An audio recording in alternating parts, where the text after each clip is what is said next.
نحمدہ ونصلی علی رسولہ الکریم اما بعد۔ میرے دوستو، اللہ تبارک و تعالی انسان کو صبر کرنے پر 3 بڑے بڑے انعامات کون سے عطا فرماتے ہیں وہ آج کی ویڈیو میں آپ کو بتلاؤں گا۔ میری بات کو توجہ سے سنیں۔ حضرت ابو سعید خدری رضی اللہ تعالیٰ عنہ فرماتے ہیں، ایک مرتبہ میں اللہ کے نبی علیہ السلام کو ملنے کے لیے آیا۔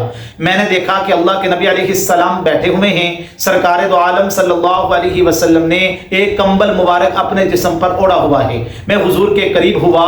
میں نے جب اللہ کے نبی علیہ السلام سے سلام لیا تو میں نے جب حضور صلی اللہ علیہ وسلم کے جسم اطہر کے ساتھ اپنا ہاتھ لگایا تو اللہ کے نبی علیہ السلام کا جسم مبارک اتنا گرم تھا کہ اس کی گرمی میرے ہاتھوں نے محسوس کی۔ میں نے کہا یا رسول اللہ صلی اللہ علیہ وسلم، کیا آپ کو بخار ہے؟ حضور نے فرمایا جی ابو سعید، مجھے بخار ہے۔ اللہ کے نبی، آپ کو اتنا شدید بخار ہے؟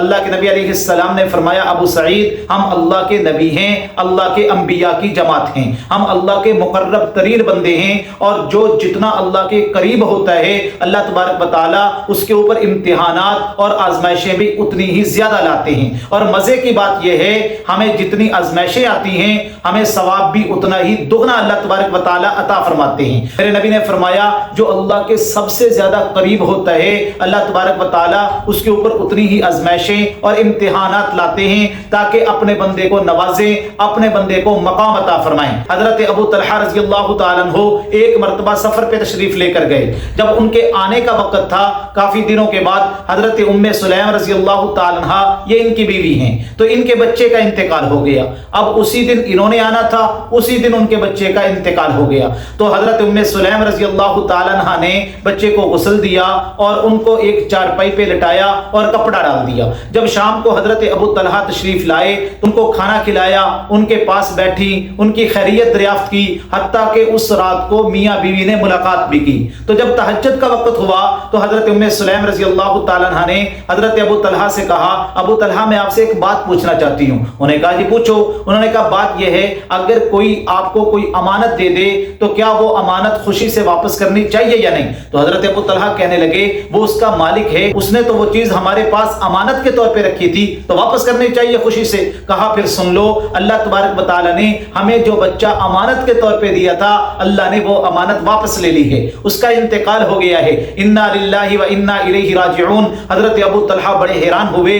صبح کو اللہ کے نبی علیہ السلام کے سامنے پورا واقعہ سنایا۔ اللہ کے نبی علیہ السلام نے جب یہ واقعہ سنا، اللہ کے نبی حضرت ابو طلحہ کی بیوی کے صبر پر اتنے خوش ہوئے، میرے نبی نے آسمان کی طرف ہاتھ اٹھائے اور ان کے لیے دعا کر دی، اللہم بارک، اللہ ابو طلحہ کے معاملات میں برکت عطا فرما۔ علامہ اصفہانی رحمت اللہ علیہ فرماتے ہیں اللہ کے نبی کی دعا کی برکت تھی، اللہ نے ابو طلحہ کو اتنی اولاد عطا فرمائی کہ ان کے خاندان میں جتنی بھی اولاد تھی زیادہ تر ان کی اولاد میں سے حافظ قرآن بنے اور عالم دین بنے۔ تو میرے دوستو، اللہ تبارک و تعالیٰ صبر کرنے پر بندے کو کیا انعام عطا فرماتے ہیں؟ تو پہلا انعام یہ ہے، اللہ کہتے ہیں ان اللہ مع الصابرین، لوگوں صبر کرنے والوں کے ساتھ میں ہوتا ہوں۔ صبر کرنے والوں کے ساتھ اللہ کی معیت ہے، اللہ ساتھ ہوتے ہیں۔ من کان للہ کان اللہ لہ، جو اللہ کا ہو جاتا ہے ساری مخلوق کو اللہ اس کا بنا دیتے ہیں۔ اور دوسرا انعام کیا؟ ان اللہ یحب الصابرین،